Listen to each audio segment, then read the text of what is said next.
What is cooking? Senator Sifuna joined Senator Medhu Rigathi Gachagua for this event in Mount Kenya.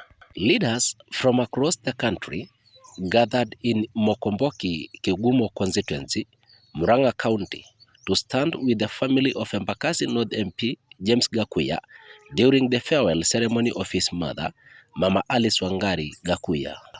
Nyandarua Senator John Medhu used the occasion to deliver a calm and a respectful message that centered on unity, compassion, and shared responsibility among leaders and communities.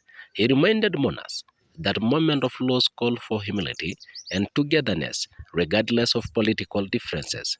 Senator Medhu emphasized the importance of family and community support during times of grief.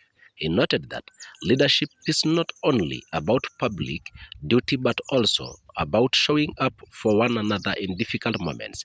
His message resonated with many in attendance as he urged Kenyans to uphold dignity and mutual respect. Subscribe EBK for more information.